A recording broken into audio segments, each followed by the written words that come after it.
आप सभी का स्वागत है मेरे YouTube चैनल डिवाइन म्यूजिक में। जय श्री हरि। आज मैं आपको उत्पन्ना एकादशी की कथा सुनाऊंगी। आप सब ध्यान से सुनिएगा। उत्पन्ना एकादशी का महत्व। धर्मराज युधिष्ठिर कहने लगे कि हे भगवान, मैंने कार्तिक शुक्ल एकादशी अर्थात प्रबोधिनी एकादशी का सविस्तार वर्णन सुना। अब आप कृपया करके मुझे मार्गशीर्ष माह के कृष्ण पक्ष की एकादशी के विषय में भी बतलाइए। इस एकादशी का क्या नाम है तथा इसके व्रत का क्या विधान है, इसकी विधि क्या है, इसका व्रत करने से किस फल की प्राप्ति होती है, कृपया यह सब विधि पूर्वक मुझे बताइए। भगवान श्री कृष्ण बोले, मार्गशीर्ष माह के कृष्ण पक्ष में आने वाली इस एकादशी को उत्पन्ना एकादशी कहा जाता है।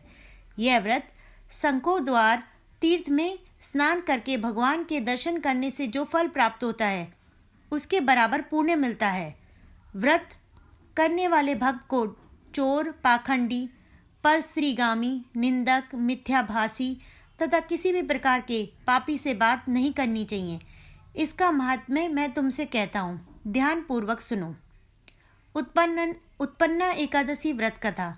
युधिष्ठिर कहने लगे कि हे भगवान, आपने हजारों यज्ञ और लाख गोदान को भी एकादशी व्रत के बराबर नहीं बताया, सो यह तिथि सब तिथियों से उत्तम कैसे हुई, बताइए।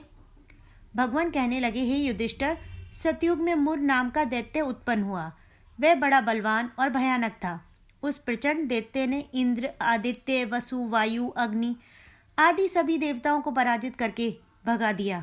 तब इंद्र सहित सभी देवताओं ने भयभीत होकर भगवान शिव से सारा वृत्तांत कहा और बोले, हे कैलाशपति, मुर दैत्य से भयभीत होकर सब देवता मृत्युलोक में फिर रहे हैं।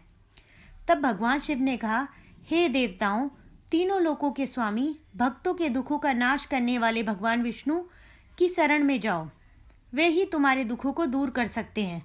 शिव जी के ऐसे वचन सुनकर सभी देवता क्षीर सागर में पहुंचे। वहां भगवान को शयन करते देख हाथ जोड़कर उनकी स्तुति करने लगे कि हे देवताओं द्वारा स्तुति करने योग्य प्रभु, आपको बारंबार नमस्कार है। देवताओं की रक्षा करने वाले मधुसूदन, आपको नमस्कार है। आप हमारी रक्षा करें। दैत्यों से भयभीत होकर हम सब आपकी शरण में आए हैं। आप इस संसार के कर्ता, माता पिता, उत्पत्ति और पालन करता और संहार करने वाले हैं। सबको शांति प्रदान करने वाले हैं। आकाश और पाताल भी आप ही हैं। सबके पितामह ब्रह्मा, सूर्य, चंद्र, अग्नि, सामग्री, होम, आहुति, मंत्र, तंत्र, जप, यजमान, यज्ञ, कर्मकर्ता, भोक्ता भी आप ही हैं। आप सर्वव्यापक हैं। आपके सिवा तीनों लोकों में चर तथा अचर कुछ भी नहीं है। हे भगवान, दैत्यों ने हमको जीतकर स्वर्ग से भ्रष्ट कर दिया है और हम सब देवता इधर उधर भागे भागे फिर रहे हैं। आप उन दैत्यों से हम सबकी रक्षा करें।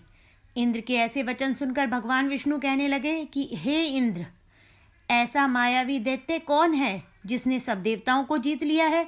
उसका नाम क्या है? उसमें कितना बल है और किसके आश्रय में है तथा उसका स्थान कहाँ है? यह सब मुझसे कहो। भगवान के ऐसे वचन सुनकर इंद्र बोले, भगवान, प्राचीन समय में एक नाड़ी जंग नामक राक्षस था। उसमें महापराक्रमी और लोक विख्यात मुर नाम का एक पुत्र हुआ। उसकी चंद्रवती नाम की नगरी है। उसी ने सब देवताओं को स्वर्ग से निकालकर वहां अपना अधिकार जमा लिया है। उसने इंद्र, अग्नि, वरुण, यम, वायु, ईश, चंद्रमा, नेत्रत आदि सबके स्थान पर अधिकार कर लिया है। सूर्य बनकर स्वयं ही प्रकाश करता है, स्वयं ही मेघ बन बैठा है और सबसे अजय है। हे असुर नगकंदन, उस दुष्ट को मारकर देवताओं की रक्षा करो। यह वचन सुनकर भगवान ने कहा, हे देवताओं, मैं शीघ्र ही उसका संहार करूंगा। तुम चंद्रवती नगरी जाओ। इस प्रकार कहकर भगवान सहित सभी देवताओं ने चंद्रवती नगरी की ओर प्रस्थान किया। उस समय जब दैत्य मुर सेना सहित युद्ध भूमि में गरज रहा था, उसकी भयानक गर्जना सुनकर सभी देवता भय के मारे चारों दिशाओं में भागने लगे। जब स्वयं भगवान रणभूमि में आए तो दैत्य उन पर भी अस्त्र शस्त्र आयुध लेकर दौड़े। भगवान ने उन्हें सर्प के सामने अपने बाणों से बींध डाला। बहुत से दैत्य मारे गए, केवल मुर बचा रहा। वह अविचल भाव से भगवान के साथ युद्ध करता रहा। भगवान जो भी तीक्ष्ण बाण चलाते वह उसके पुष्प सिद्ध होते। उसका शरीर छिन्न भिन्न हो गया, किंतु वह लगातार युद्ध करता रहा। दोनों के बीच मल्ल युद्ध भी हुआ। 10,000 वर्ष तक उनका युद्ध चलता रहा, किंतु मुर नहीं हारा। थककर भगवान बद्रिकाश्रम चले गए। वहाँ हेमवती नामक सुंदर गुफा थी। उसमें विश्राम करने के लिए भगवान उसके अंदर प्रवेश कर गए। यह गुफा 12 योजन लंबी थी और उसका एक ही द्वार था। विष्णु भगवान वहाँ योग निद्रा की गोद में सो गए।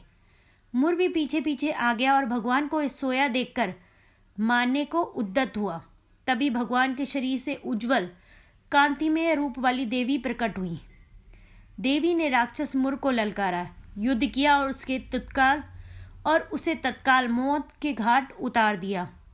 श्री हरि जब योग निद्रा की गोद से उठे तो सब बातों को जानकर उस देवी से कहा कि आपका जन्म एकादशी के दिन हुआ है, अतः आप उत्पन्ना एकादशी के नाम से पूजित होंगी। आपके भक्त वही होंगे जो मेरे भक्त हैं।